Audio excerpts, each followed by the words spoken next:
stuck with your knitting, whether it's a tricky pattern, a big project, or just a lack of motivation, I've got you covered. Today we're diving into simple ways to get your knitting mojo back. So get your knitting, whatever project you're working on. I've got some Earl Grey here to make my day a little warmer. Let's get our knitting mojo back.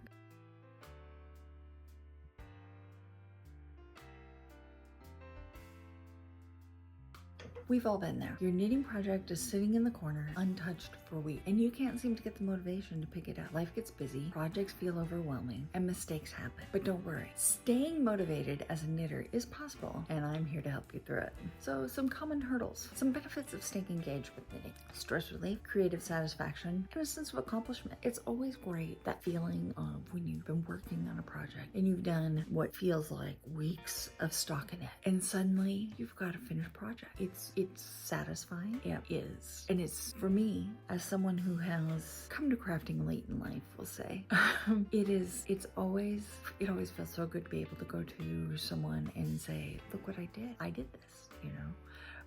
It's my version of it has pockets. Ladies, you know what I mean. When you have a project that you've been working on and someone says, that is so neat, and you say, thanks, I made it. So today we're going to talk about some overcoming common hurdles and practical solutions to overcoming those hurdles. So some common hurdles: boredom. I mentioned the stockinette issue. Who hasn't had that problem? In fact, I'm working on stockinette now. I'm knitting a project in the round. I'll put a picture up here, somewhere up here in the corner of the project I'm working on now. It's called The Little Black Tea. It's by Taylor Earl.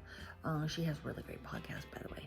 YouTube channel, Wool Needles, and she's great, by the way. So if you get a chance, go watch her. But this is what I decided to make as my first big project. So a little t-shirt, nothing exciting. It will most likely be a wear around the house shirt because there are some errors with it. However, I'm working on, right now, I'm just working on a lot of stockinette, and it can get a little boring. So some problems with boring. Some of the issues that come up are you start making mistakes easily. In fact, I am coming up on one that I caught just before I started filming, and I'm gonna fix it in just a moment, and I will show you how I did that. Let's see here, we're almost there, a couple more stitches. So as I was getting ready to film, I noticed I had missed a stitch. And actually, I had missed that stitch quite a ways back. I think I pulled it up, I think I pulled it up through 3 or 4 layers. So I had actually missed this way, I don't know if you can see it here. I'd actually missed it like way down here. So I pulled it up through about 4 layers. Stitch. If you'd like me to show you how I did that, let me know. I'll make a video of it. There, fixed. I have found my lost stitch. So mistakes get made. You drop stitches, especially if it's a confusing pattern. If there is, if you've got I made a hat over, or a scarf over Christmas break for my niece.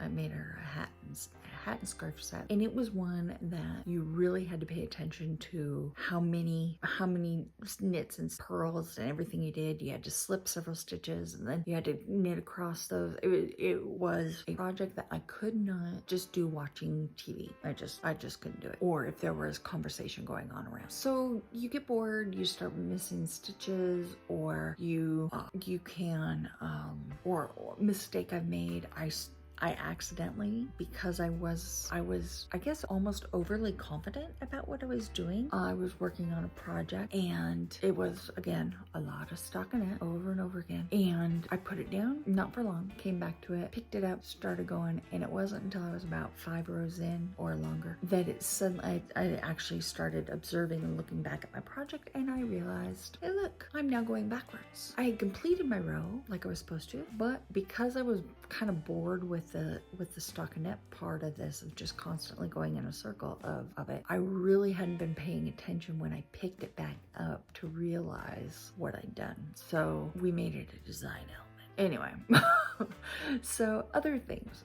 Another common hurdle is overwhelming projects. Sometimes I've tried a couple times to do projects, and I've had to just stop and go either give up, I hate that phrase, but I did, I gave up, or do more research to figure out how to go about it maybe in a different way. I was making a gift for my brother's for Christmas. I didn't get them done because I had to learn a couple of new techniques. I had to learn magic loop for them, and I had to learn I-cord, and there was just so many different things that I had to learn. And so I haven't quite finished them off yet. We'll get them done, and I will present them at the next family event. So sometimes we can take projects on when we're not quite to that level, or we've got too much stress going on in our lives maybe, and we're not able to concentrate on them the way we should. So yeah, overwhelming projects, that's a big one for me. Some tips: how can we stay motivated? We've got we think the perfect project, but for whatever reason we start getting bored with it, or we realize that we're starting to make mistakes, or we realize it was way bigger than we planned. How do we do it? Tip number 1, break it into smaller parts. If you're knitting a sweater, celebrate after you're knitting the front panel or each sleeve. One thing I do, and I haven't done it here, so of course now I'm going to be a bad example, but one thing I do is, if I am going to say, I'm going to spend today, that's all I'm going to do is knitting. I want to make some visible progress on this project. I will put a stitch marker. I've got a stitch marker. Oh, actually, I just took one off. Stitch marker. Like, see, they look like the ones I like the most.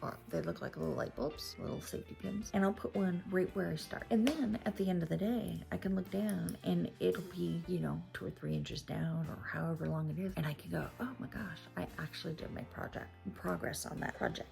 Progress on the project. That's hard to say. So I'll do that. Or if I just want to, maybe I'll knit. Like I'm about halfway down to where I split my t-shirt off for the sleeve. At that point, I'm getting to celebrate somehow. I don't know what I'm going to do. I'm going to celebrate. I might take Cora and I to the museum. That might be fun. More inspiration. So I think I'll do that. When I get down to that point where I can split off the sleeves, I'm going to take Cora and I to the museum to celebrate. You can join knitting groups. I have a knitting group at my local yarn store that I go to every Thursday, most every Thursday evening, and it's great. It's a group of women. Of course, men are invited too, but we haven't had any there since I've been there. But all ages. We've got people down in lower 20s, all the way up. We had a woman there that came several times in the early summer. I believe she was in her 90s, I think. So we've got a wide range. We talk about all sorts of stuff. And so, that's really fun. There's also online communities you can do. I have there's a group I go to a conference every April called Craftcation. I've mentioned it here before. We have once a month we have a online crafting hour. It's usually longer than that, but we have an hour where we just kind of talk. We do our crafts, whatever that is, whether it's knitting or beadwork or editing photos or whatever it is that you do. So it's a great way to build some community. Being around fellow crafters, knitters can be so inspiring, whether you're in an in-person group or an online forum. Being able to share your progress is great. Another way of doing it is so this shirt that I'm on, I actually put it down for quite a while. I had started it. I then took a sweater class. I was getting actually kind of frustrated with this pattern. Like I said, it was my first quote unquote big pattern, big project. I'd done a few little things here and there, headbands, that kind of thing. And I was getting kind of frustrated, but I was like, I'll just, fight through. Well, then I took the sweater class, and it took, I think it was about a month and a half long that I was working on that sweater with this class. And when I got to a point where I needed some help with that sweater, but I couldn't get in to see my teacher for that due to various schedule issues. And I decided I'm going to try this again. And when I decided to do it, what I actually ended up doing was I frogged the whole thing. I started over. And while I've still made a couple of mistakes on it, I actually am much happier with it this time around than I was when I stopped working on it, when I started working on that sweater. And that came from, more experience. I guess, my head was in a better place. I was better able to evaluate. I was better able to fix the mistakes that I did make, or to be able to go back. I learned how to put in a lifeline into my project. I don't know if you can see it there. That pink thread there, so that as I hit certain pieces and they were right, then I could, if I made a mistake, I knew where to carry it out to and start over. Took some practice, but it was worth it, and I'm actually much more motivated now to do it than I was before. I was getting frustrated and down on myself and whatnot for making mistakes.